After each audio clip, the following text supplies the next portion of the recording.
This baby was no ordinary child. He was born worth billions. Even his comb was made of solid gold, and his lip balm had to be limited edition. Naturally, this caught the attention of 3 kidnappers who had their eyes on the prize. They disguised themselves as photographers to take the baby's pictures. Then when the parents weren't looking, they snatched him right out the window and left behind a ransom note. The 3 kidnappers had barely gotten home when the baby turned their world upside down. Vigo tried to feed the child and actually used Norby's forehead to test the milk temperature. This move cracked the baby up completely. To avoid getting caught, the best strategy was to get the baby to sleep. Norby started telling him a bedtime story and ended up putting himself to sleep instead. Just then, a pigeon flew up to the window, and the curious baby crawled after it. He made it all the way up to the rooftop, and as he was peering down through a window, some drool accidentally slipped out and landed right on Eddie's neck. The 2 men looked up and immediately gave chase. At that moment, the baby was crawling across a wooden plank toward the building across the street. Eddie was the first to charge after him, but, well, let's just say that didn't go as planned.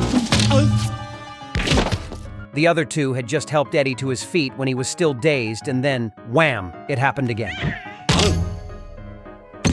Vigo got so frustrated he ripped up the wooden plank entirely. It's not the formidable opponents you have to worry about, it's the teammates who are dead weight. The 2 men helped Eddie up, ready to make the jump themselves. Norby and Vigo finally managed to leap across, but poor Eddie crashed down onto a ventilation duct, then slammed hard into a garbage pile and got whacked by an antenna for good measure. While the 2 were busy rescuing Eddie, the baby quietly slipped away. Eddie had barely gotten his bearings when he realized the baby had already climbed onto a city bus. The 3 men jumped in their car to give chase and eventually spotted the baby hiding in some pedestrian's shopping basket. So they tailed them the whole way, only to have the pedestrian turn around and give them a very ladylike greeting by beating the stuffing out of them. In all the chaos, the baby had already used some slick serpentine moves to successfully make his way into the zoo. The 3 kidnappers weren't so lucky. They thought they'd take a shortcut by jumping over some bushes, but instead landed in a construction pit. By the time they reached the zoo, the baby had already found himself a gorilla bodyguard.